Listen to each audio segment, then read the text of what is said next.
Paano nyo na-overcome yung shoot na yan? Hindi naman kayo talaga magbabarkada, pero you guys went out ng magkakaibigan, di ba? Paano nyo na-develop yung chemistry na to? Napakaganda nung experience na nagkaroon muna kami ng fun nights bago kami sumugod sa Shinlin Hospital.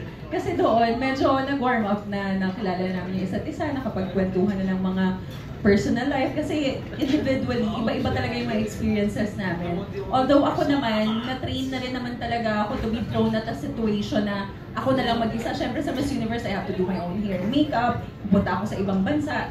Iba-iba yung lingwahe ng mga taong nakakasama ko. So, it's nothing new. But at this time, it's a different scenario in a sense na may content kaming gagawin.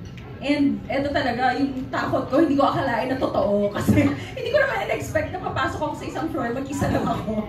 Tapos in the middle of the night, na parang, so yung mga iyak, talagang totoong-totoo yung iyak. Kasi syempre, it's not, you know, it's not usual to be in a place na totoong haunted at hindi mo alam kung ano yung experience.